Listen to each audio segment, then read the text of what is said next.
Excuse me.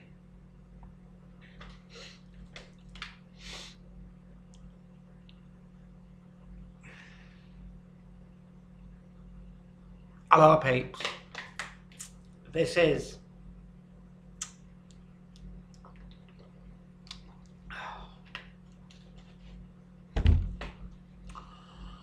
is Elliot Nash, King of Com, Part 5. Hello, peeps. Still here in Bangkok. This will be the last in the series, but there's going to be more coming. It's going to be Elliot Nash, another name. Just I thought part 1, part 2, part 3, part 4, part 5 is enough for now. Okay. There's a club in Bangkok Central. We found one open because the majority of the clubs, and indeed most of Bangkok, is closed down because of the COVID and everything. But we found one open down a back street. I'm assuming it's illegal, or they've paid someone off to stay open. And naturally, there's a lot of girls. There was a lot of girls more than usual because they know all the other clubs are shut down. So it was just teeming. It was quite a night. Anyway, but there were some oldish guys in there from Manchester, from Withenshaw, and it was incredible, you know. And one of them's like 66. I remember him telling me his age, you know. And he was on the dance floor, you know. He's like, Harry, I've had one of them disco biscuits. I'm off me fucking knob. It was funny. It was the funniest thing I've ever seen, you know. And Harry's mate's going, Jimmy, calm down, you'll give yourself a fucking heart attack. What are you doing? I'm alright. Fucking hell. Anyway. I mean, he should, you know, we're in Bangkok and he shouldn't be telling anyone that he's taking drugs and stuff. Not in Thailand, you know. I think 50 grams or over is an automatic death penalty, and anything under is like 20, 30 years or something ridiculous. It was a few weeks ago. They did some drug busts. They were targeting the tourists, you know, and they got this young lad from Birmingham. He's only like 23, 24. I felt a bit sorry for him, you know, because on the news, on the television, it was showing this Thai police inspector, you know, saying, "Oh, yes, we apprehended several suspects, and we have found a small amount of illegal substances. We assume some cartel drug activity going on in Bangkok associated with the foreign people," you know. And then it switched on the camera to this kid, you know, this young kid from Birmingham, you know. "I'm not a drugs cartel, I'm from Birmingham. I'm here on my holidays." Oh, it was dead funny. Drugs, you know, anyone out there who's watching this, I don't know who you are. If you know me, God bless you. I haven't seen you for years, you know, if you're from England. I don't care if we've wronged each other, but anyway, you know, I'm all about peace and love now, Pete. But I did drugs in my younger days, you know, and I dare say there's a few people out there going, "Yeah, he did. It was fucking terrible. He did." I don't anymore, okay? And I certainly don't do any. I've got no other bad habits, apart from one or two. Certainly not drugs, though. Anyway, where am I going with this?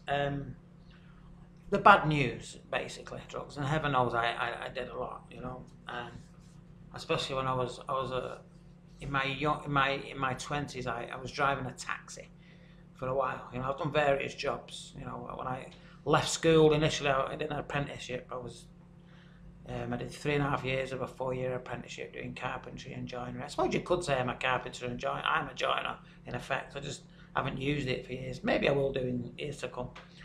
But it's something I've got under my belt. Anyway, in my 20s, I was working as a cab driver, you know, and unfortunately, I was utilising drugs to keep me awake, and, you know, I was doing like 7 nights a week.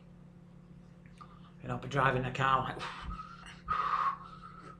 you know, people would be getting in, I'd be going, "Where are you going?" I'm going, "Fucking hell, you alright, mate?" Click. What was this? All right, can you slow down, will you? For fuck's sake. Funny. But speed and amphetamines, it gives you lots and lots of energy. You know, you could be in Manchester and someone else has took a load with you, and they say, you know, what about you got a Blackpool? Yeah, we'll walk it. Yeah, fuck it. It's only 35 miles. Let's go. And you'd probably do it and all. Do you know what I mean? Then I didn't necessarily like the hard stuff or drugs, you know, cocaine. You know, it didn't appeal to me. It just used to make me feel a bit confused. I was in my apartment in North Manchester some years ago, and I did that line number up the nose, you know. And I was sat in my living room, you know, and I forgot where the fucking bathroom was, you know. Just I couldn't figure out where my front door was. It just completely mashed my head, you know. And then there was some pills that the doctor used to give me, them codeine and real strong cocodamol, because I've got a leg injury. Do you know what I mean? They seem to have a bit of an effect on me the wrong way, you know. I remember going in to see him, you know, doctor. I think them fucking pills you've given me are a bit strong. They're not agreeing with me at all, you know. He's like, fucking hell, the doctor's looking up going, you alright, Elliot? I'm going, fucking no. You know, some reaction I'm having. Oh.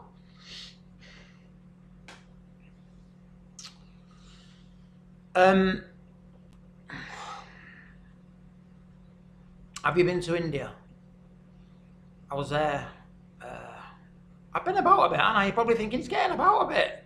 I've been around, and when I was in China, I was earning good money. You see, I was working at some of the, you know, very prestigious schools in China. Does that just change colour? Is it my eyes? It's just changed colour, isn't it? I was just thinking then for a minute it might be the painkillers I took. Anyway, you can still see me, that's all that matters. Anyway. Where was I? What was I talking about? India. And I was able to get around a bit because while I was in China, I was working at, you know, some schools, and they had very wealthy parents. Really, these Chinese, especially in Shenzhen, you know, they were pulling up in Bentleys, Rolls Royce, you know, and the kids were all the designer gear. You know, the parents were dripping in gold and stuff. You know, I was earning, you know, good money to teach the kids English. Anyway, I was in India, and I found myself in like a bit of a shady, seedy area. On the outskirts of Calcutta, and there was these elephants. I could see them in the day, and I was a bit alarmed because I've never seen them actually out in the wild. You know, they weren't in. This wasn't a zoo or a safari park. They were just mooching along. You know, and I'm looking at them a bit. You know, should they be there? You know, there's a great big one with a big doing it all that, and as I'm looking. This guy, there's like a line of houses, like little shanty houses, and this guy, the Indian guy, comes out with his turban on, a very nice gentleman. And I'm saying, excuse me, sir, can you speak English? Yes, sir, please, yes, what can I do for you? I said, these elephants here, geezer, I said, are they, oh, don't worry, they're on their migration route, sir. They're migrating, and you know, they pass around, you know. But you see, the big one, the very, very big one at the front, he's a very, very naughty elephant. I see him every year, he comes past. You know, he's very bad. One time, about 2 years ago, he came walking over here for no reason, and he knocked on number 37, Mr. Patel's, with his trunk. This was hilarious. Honestly, I couldn't believe what he's telling me. The elephant actually walks over to the house, knocks on the door with his trunk. Yeah. The guy's opened the door, and he's picked him up and grabbed him by the neck and threw him out into the garden. Oh, he was telling me this, you know. He's a very, very naughty elephant. And there was tears streaming down my face as he's telling me. What an experience that was. It was amazing. Yeah. So, yeah, this is part of my stand-up routine, you know. And I'd actually been up on stage in Hong Kong. I was in China for 10 years, you understand, and Hong Kong, when I was in Shenzhen, Hong Kong wasn't far. You know, it was only a quick bus ride and across the border check, the immigration at Lohu. And then you get on the metro and, you know, you can go and see Hong Kong, and there's various. What I was doing, I did a few nights on a stand-up in one of the clubs there, and near Admiralty, and there was some American guys in, you know, and I'd seen them the first time I was in.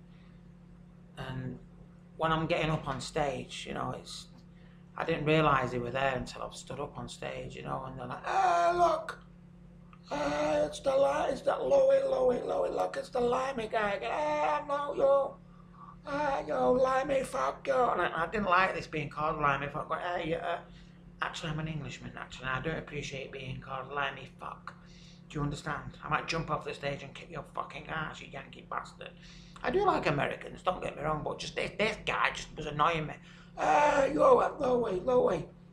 He's getting a bit fucking hot, look, Louie, I'll come over there and kick your ass, you son of a bitch. Anyway.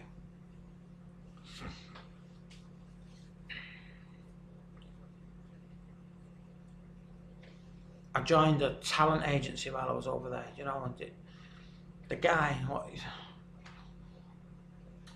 know, he sent me to this theatre, and I didn't know what I was going to be doing. He never told me, because specifically, when I got there, I only found out what I was doing. It was the back end of a panto horse. Do you know what I mean? I earned like $1,000 Hong Kong dollars for like a few hours work. It weren't too bad, but even so, back end of a panto horse. My back was killing me and aching and everything. It was hot and uncomfortable, you know. Anyway, peeps, I know you're missing me. This is Elliot Nash, part 5. Ciao for now, peeps. Cheers.